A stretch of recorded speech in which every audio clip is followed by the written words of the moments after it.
Hey everybody, this is Aaron the Pedantic, and today I was inspired by a video from my friend DM James. I will put a link in the description. You should go check out his channel. He talks about old school gaming and war gaming and all kinds of really interesting stuff. He's just a cool guy.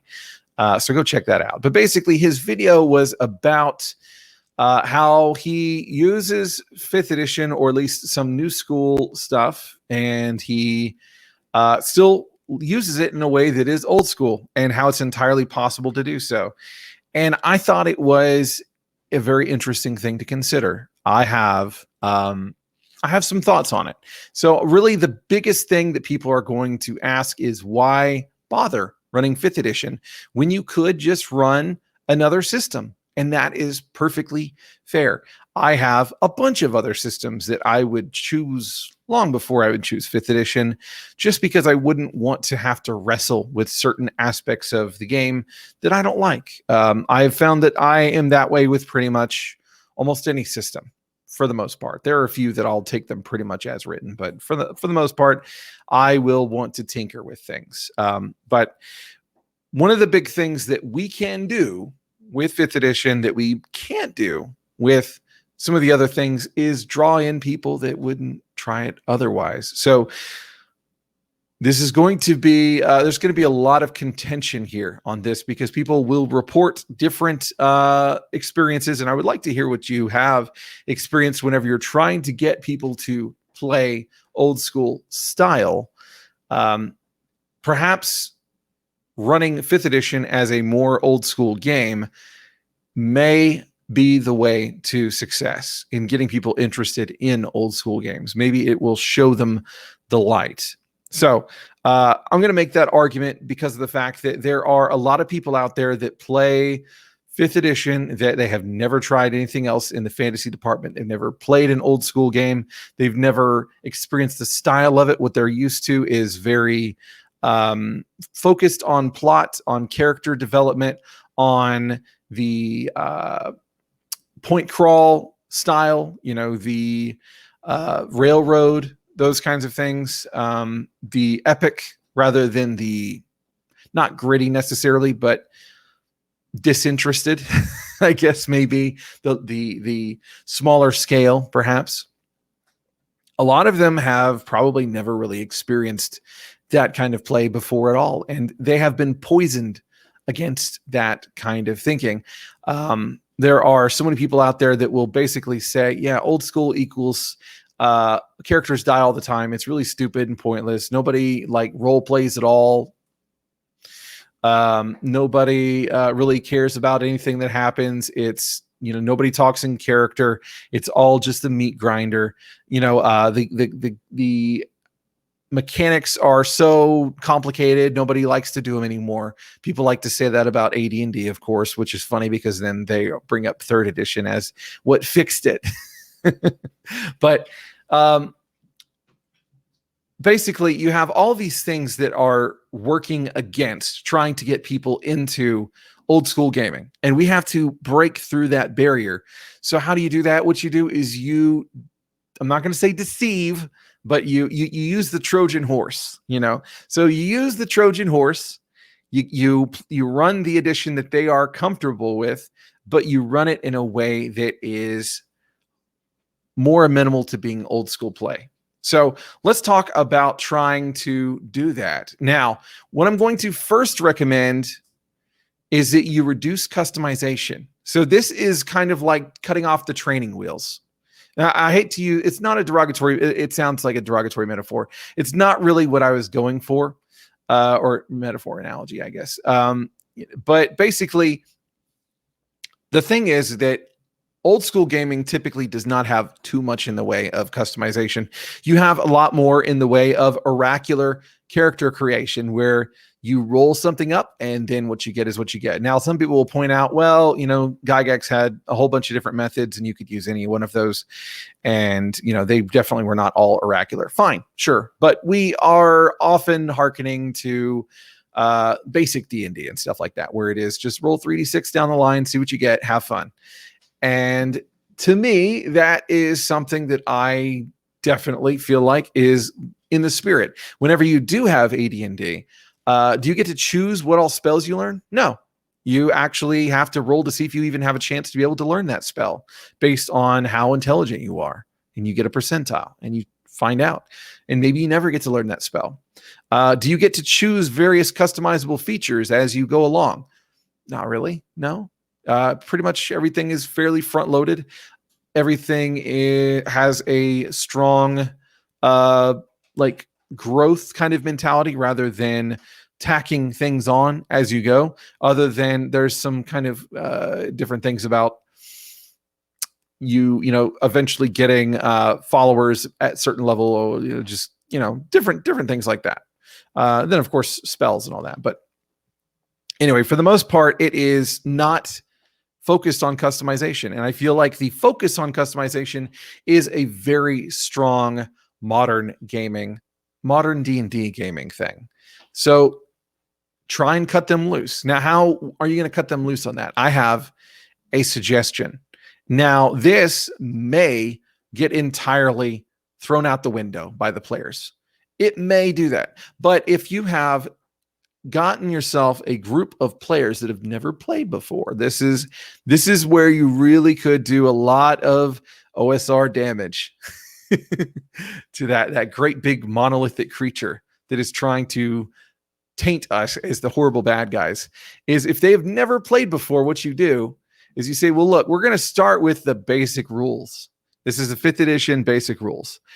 And we're going to start with that because this will give you a great launch pad to learn the game and all that kind of stuff. What you don't tell them is that really you are saving yourself an enormous headache with kind of like new school stuff. So I don't know if everybody has seen this, but this is actually what I started with overall with 5th edition, with role-playing games, period. This is what I started with. And what you have here is what is not terribly unlike what you kind of get with basic D&D, except for, the system's different, of course. But when you're looking at what races can you choose, you got human, halfling, elf, dwarf. When you're looking at what classes can you choose, cleric, fighter, rogue, wizard. Each of these gets a single subclass, and that subclass is just really highlighting what the archetype does for the most part, with the wizard being actually even with the wizard. We'll even say even with the wizard. So, I'm just going to present this for those that may not know the system very well. The fighter will have the champion, which basically you're just really good at fighting. Like there's no bells and whistles or anything like that. They're very minimal. The rogue, you get the thief subclass, and the thief is really good at climbing, really good at interacting with objects. And some people have pointed out that the thief will be able to chug potions very quickly. But guess what? You're the DM. You get to control how many potions are in your world. I often run games where there are very few potions. And, some people like to play it more like it's Skyrim, where there's potions everywhere. I don't really do that. The wizard, you'll get evocation, which just makes it where they can learn evocation spells easier, and they can have a little bit of control over area of effect to make it where some of their friends don't get hurt as much. And then the cleric becomes the life cleric, which is basically just really good at healing. And some people may say that this is perhaps a detriment, but we'll get to that in a minute. That slimming down on customization is massive. Are you going to be looking at multi-classing? No, don't do it. Just say no multi-classing. Are you going to be looking at feats? Well, the feats I don't think they're really even in here. Yeah, it just says refer back to the PHB. So there you go. You just tell them there is no multi-classing. We have no feats. And here are your classes and races. And, it is a perfectly decent system for the most part if you can do this one thing. If you can do this one thing, then you're going to be in better shape. Now, like I said, the cleric, the light cleric, life cleric is going to be a hell of a healer, but they're going to need to be, because you are going to make sure that they need to be. Now, what I would do is I would also increase the deadliness. Now, there are people that have gone through some very exasperate measures to try and do this. I've done it myself. I had like a particular injury chart and things like that that happen. I changed what happens whenever you go to 0, which is not bad at all. I'm going to get to that. But, you know, basically you would have permanent injuries and things like that. And it ends up being kind of Warhammery in a way, which is fine. But is it old school D&D? Is it whenever you're doing that kind of gradients? No, not really. Pretty much death at 0 is one way that you can go. There are no saving. There no death saves. Why would there be death saves? You have a pretty decent amount of HP.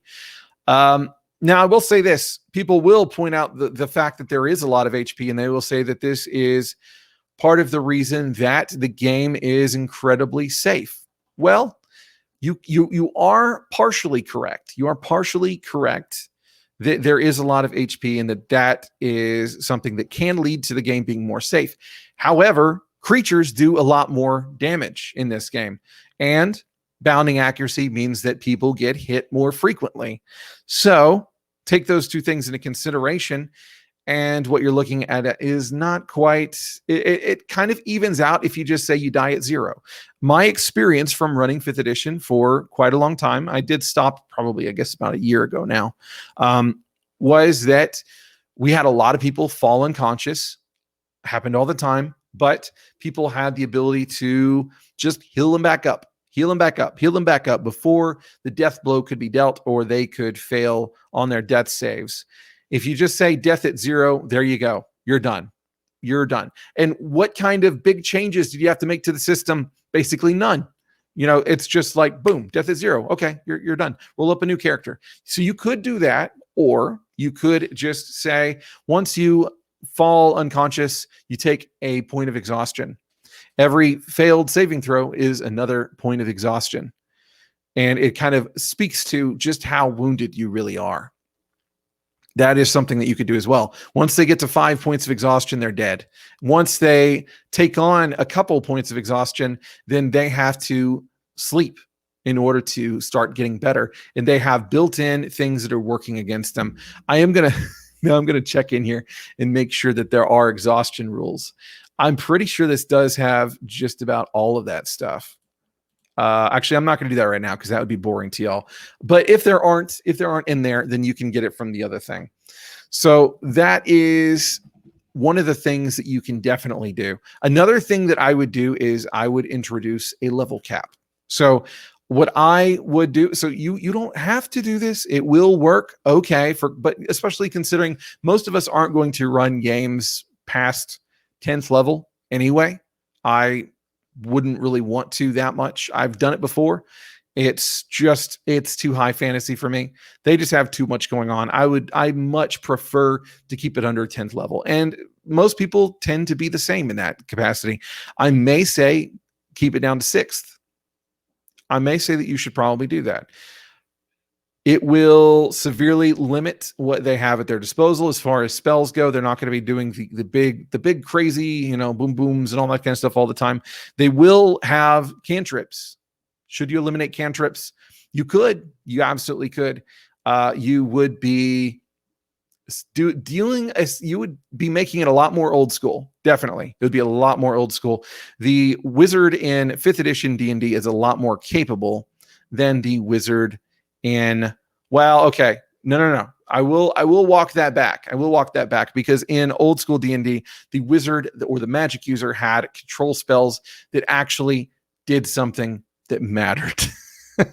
Now they're basically burst damage output little bastards. So sleep is still a decent spell in 5th edition, but you know, as far as like web is kind of garbage. There's a lot of control spells that are just meh. So you would be putting a damper on them, but they are also way better at fighting. They have a higher hit die. They have better bonuses. You know, you don't have that THAC0 limitation that you're stuck behind for 5 levels. They have more weapon variety to choose from. Overall, the wizard is a lot more capable in my experience. So taking away cantrips is a thing that you could do. And I would not, especially if you've got a brand new group and they don't know the difference, that is not a bad thing to do. I would be okay with that. But keep in mind that they will probably feel kind of shitty The clerics are going to be very capable all around, but at the same time, because if you take out the saving throw, the death saves, those heals are going to be popping off a lot sooner. They're going to say, "Oh shit, you took 4 points of damage. I know that you couldn't have more than like 8 total because you're level 1 and you have like you probably don't have a good con modifier and you're a rogue." Which, again, I will say the hit die are larger and you do get more benefits. You can get up to an extra 5 points of HP per level if you have a +5 con. You could change the hit die. I wouldn't advise it because, again, I'm trying to introduce this in a way that doesn't tinker with the system too much. It doesn't mess with things too much so that they're like, oh my God, how much are you going to home rule this thing? Really, so far, what have we done? We've said, well, we're going to end the game at 6th level and we're going to use the basic rules. And, you die at 0 HP. That's it. That's really all we've done so far. The rest can be handled through content. So the first thing I'm going to say is there is a strong focus in every table that I've played at for 5th edition. And, it's going to vary. But for my experiences, everybody pretty much uses all of the official spells and all of the official monsters. And there's nothing wrong with that. There is a lot of content to chew through and you can reflavor things and reskin them and all that kind of stuff. However, in your old school games, there is much more the spirit of invention. Now, I've heard mixed things about spell research, magical research, and things like that. I've heard some people say nobody ever used it. I've heard some people say we used it all the time. Obviously, it was a big thing in the original games because we have Tenser's floating disc. We have Cone of Cold because I want to say it was Ernie was sick of every time that they would fireball an enemy, that everything that was valuable would be perhaps melted. So let's freeze it instead, that kind of thing. That was a story that I heard. I think that this is something that is pivotal. And it's also really easy to build on whenever you're using the basic rules because there aren't a whole lot of spells. You can say, these are the known spells. These are the ones that people know that are out there. But there's all kinds of, unique custom spells. You can go really Vancian with it. And you can keep the rulings or the rules on them fairly limited. You can use the same basic formula, but you can keep it kind of on the DL. When it comes to monsters, again, monsters can increase the deadliness because if you look at how monsters are treated in 5th edition, a lot of things that used to be save or die are now save or take a little bit of damage, which is, it will kill eventually, but unless you're having to deal with the saving throw system and the death save system, and then you're having the opportunities for people to just be like, well, actually, here's my little first level spell slot that I'm using as a bonus action while I'm in the middle of spanking somebody on the ass, that kind of thing. I'm not dissing 5th edition. I'm not dissing it. I'm trying to help you here. God. So this, I think, could go a really long way. You could even say, all right, fuck the spells in here. These are the spells that you've got. And here are the things on it. Now, I know that I was just saying don't house rule too much or whatever, but it's a little bit different whenever you're like, these are the spells of this world. That is something that a lot of people can be like, oh, okay. So, this is in order to make the campaign world more interesting and to prevent things that are in the book from interfering. Again, really good for brand new players, especially if you're like, I've simplified them. They're a lot more simple now. Really good for brand new players. Gives you an opportunity to use rulings over rules, which in my estimation is fantastic. A lot of the problem that a lot of us have with 5th edition is the emphasis on rules versus rulings. And don't get me started on 3rd edition. So that is one way to go about it. Second thing, as far as content goes, is dungeon procedures. So most people will not really have encountered dungeon procedures before. That's not to say that they don't exist in any form in any 5th edition material. That's not true. If you look at some of the modules, in fact, the starter kit, which is really the only thing in print that I have other than this thing right here, which I usually like to like to thumb my nose at people by showing who's in the contributor section, yeah, special thanks, whatever. But in any case, that's not to say that they haven't existed, but I don't ever see anybody use them. And whenever we are often talking about dungeon crawling and things like that, what you're looking at in a typical 5th edition game is, okay, so I'm going to narrate as they creep through. You know, I'm not going to really ask them about what they're doing or anything like that, unless like they need to decide which way do they go. And then we're going to use passive mechanics. And by the way, you can cut passive mechanics, just cut them out. If you have a yeah, just cut them out. Just fucking cut them out. At least you can use the old school one, you know, which is roll for surprise, roll for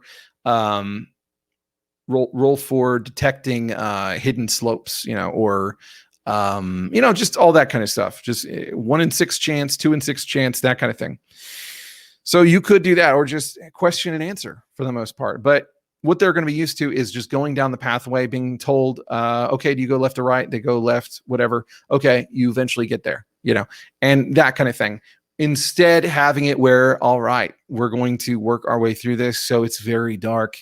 You know, what formation, like who's going in front, you know, that kind of thing. And having them make those thoughts and think about those kinds of things as they're going along, because it is more than they've had to worry about, probably. It probably is.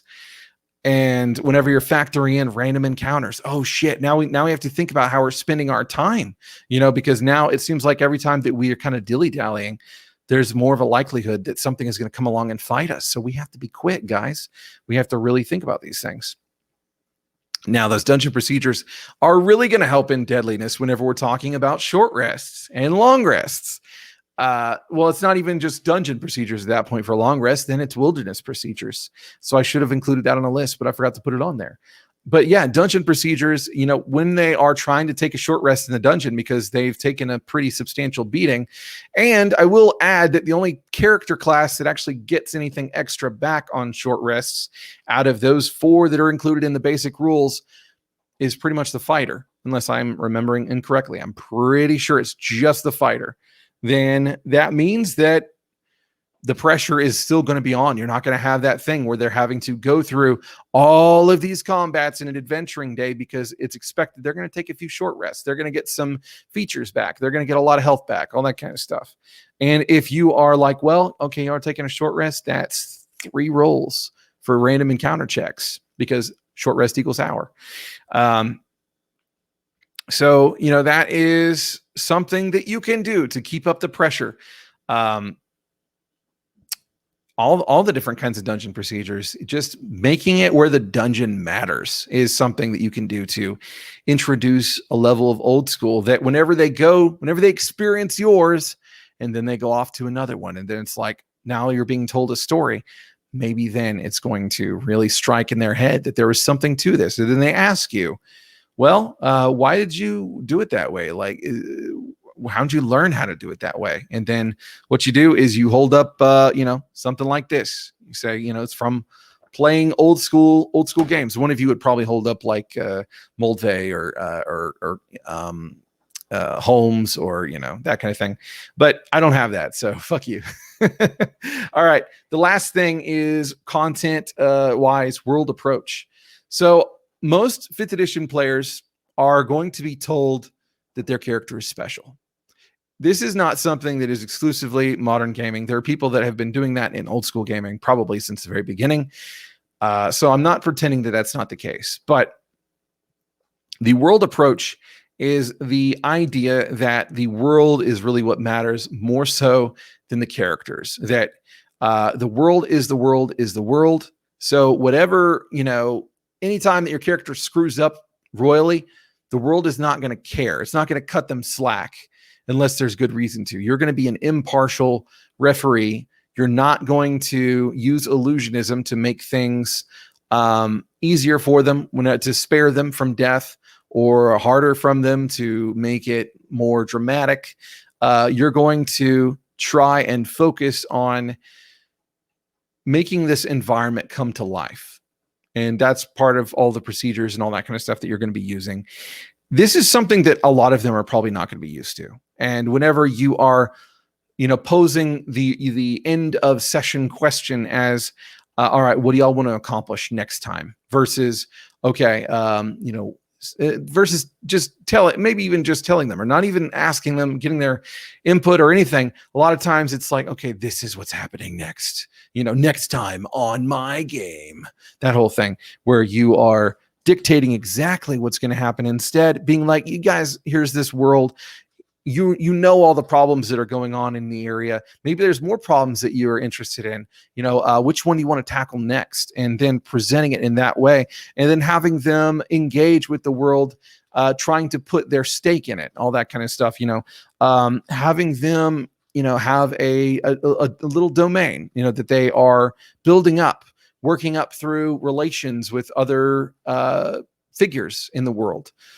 All that kind of stuff, having factions that matter, outside of what the players are doing, and all that kind of stuff.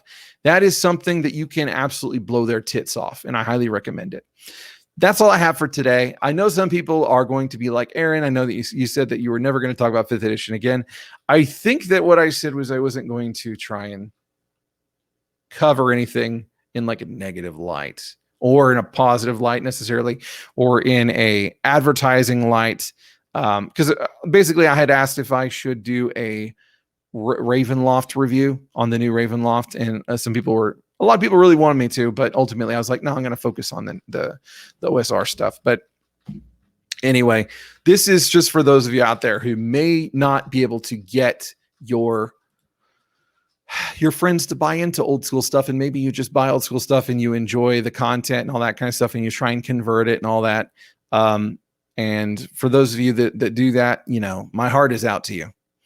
Come join my server, play some old school stuff with me. But that is it for today. I hope you all take it easy. Peace out.